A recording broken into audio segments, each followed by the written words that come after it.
So this is the M2 Max MacBook Pro. Let's talk about it. So this week, Apple updated the 14-inch and 16-inch MacBook Pros with a press release and an 18-minute YouTube video that featured a bunch of creators at the beginning, which was cool, and then basically a whole pre-recorded event that kind of looked like it was cut out of another event. Matter of fact, it's rumored that this basically was cut out of an event that they were rumored to have late last year. Honestly, I buy it. Like, the URL and the file name of the video had 2022 in them, and the AR files for the new laptops were compiled in October 2022, suggesting that these things were ready to go months ago. But whatever, none of that matters. What matters is they're here now, and what you need to know is on the outside, they're basically identical, but on the inside, instead of M1 Pro and M1 Max, it's M2 Pro and M2 Max, and a couple other tiny improvements also. So the first Apple Silicon MacBook Pros, when they came out in October 2021, honestly, some of the most unanimously well-liked computers I have ever seen. They added back the ports, they got rid of the touch bar, they brought back MagSafe, they bumped up to an excellent high refresh rate mini LED display, and the performance is incredible. Like, across the board, I don't think I've met a single person who got one and was like, oh, nah, I made a mistake with this one. So when you see a new one a year and a half later, there isn't really a ton that we're expecting to change, because the big leap was from the Intel MacBook Pros to the Apple Silicon ones. Now we're back to more incremental improvements. So as you can imagine, yeah, completely identical on the outside. Same sizes, same colors. The only way I can differentiate this new one from my old 16-inch M1 Max is the icon skin I've had on the back. Of course, channel sponsor Dbrand is already selling these for the 2023 model, so if you want your laptop to look a little different than every other MacBook Pro in the world, then yeah, this is your best bet. Link below. So the bulk of what's new is coming from the new chip inside, M2 Pro and M2 Max. They are essentially the same price tiers and configurations across the board as before, but Apple is quoting now 20% more CPU performance and 30% better GPU performance. This in front of me here is a maxed out M2 Max with the 38-core GPU and the new maximum of 96 gigs of shared memory. Shocker, this thing rips. So under the hood, it's built on a new 2nd-gen 5nm process, and they've added some cores, 2 more high-efficiency CPU cores, and 3 more GPU cores on the Pro. So it's a 19-core GPU on the M2 Pro, and a 38-core GPU on the M2 Max. Also, the Neural Engine and Media Engine are improved to handle machine learning and media playback and transcoding even faster than they already did. If you're into synthetic benchmarks, I did run Geekbench 5, and the single-core score is now the highest I've ever seen, just over 2,000, while the multi-core score was north of 15,000. Here's some context to give you an idea of how impressive these numbers are. And yes, that is about the 20% CPU improvement that we expected. And then in Cinebench, again, it had a chart-topping single-core score, and here's how the multi-core stacks up. So overall capabilities, basically the ceiling has been raised up by the 20 to 30%, which is great.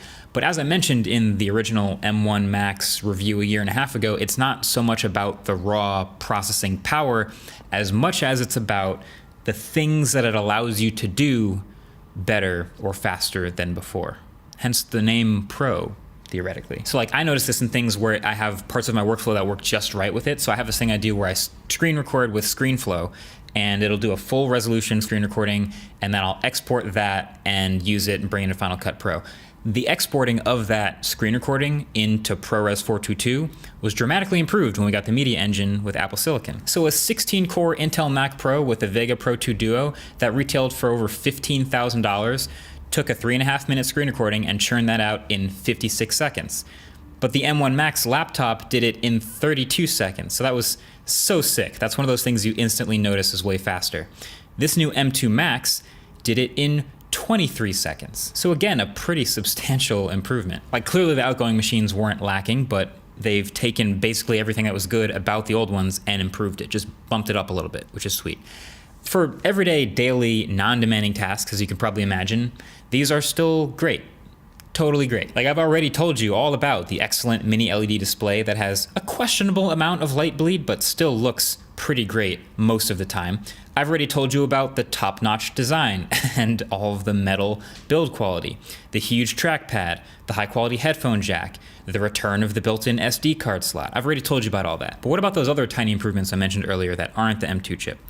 Well, there's a couple things. So first of all, the extra efficiency cores that I mentioned earlier are great, of course, for battery life. Not only is the battery life still really good, but there's also a claimed extra hour on both the 14-inch and 16-inch of battery. I'm not seeing a dramatic difference, but hey, the fact that it's better at all is sick. And then these laptops still fast charge, but there's also now a color matching MagSafe cable. Now this is a slight difference since these laptops are really only silver or slightly darker silver, but there you go. It's darker now with the space gray one. It matches, color matching all the way up until the white plastic USB-C nub on the other end. And then there's a few other capabilities: Wi-Fi 6E, Bluetooth 5.3, and HDMI 2.1. So HDMI 2.1 was actually something I was confused about missing on the last version since it had been out for a little bit, but it's now here, and that allows for up to 8K 60 FPS through one cable via that HDMI port, so that's about time.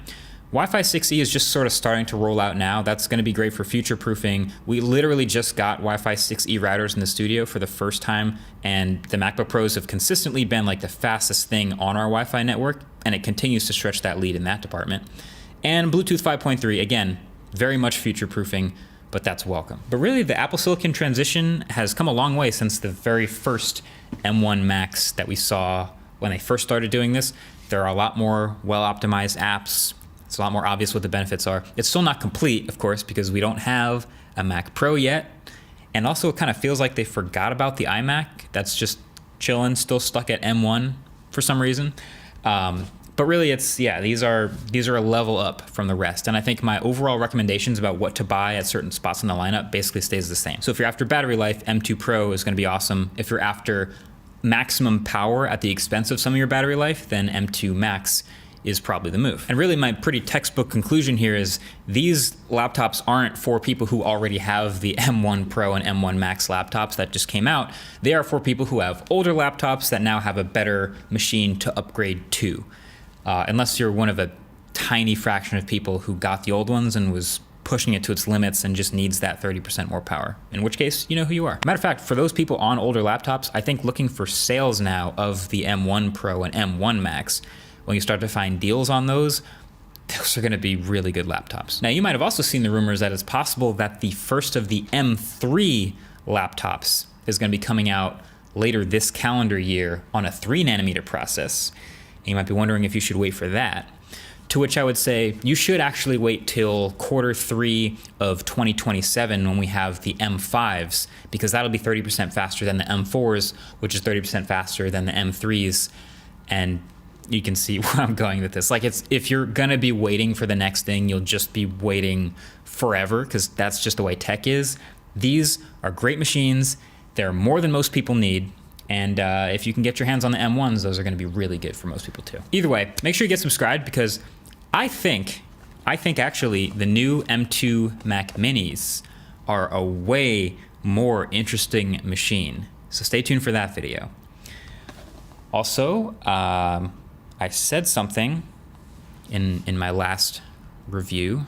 With that being said, if the next version of this laptop still has a notch this big and doesn't add Face ID, I'll wear socks and sandals for a day, like Linus. Like they gotta be planning on putting it there eventually, right? Well, all day today. I'm a man of my word. Thanks for watching. Catch you guys in the next one. Peace.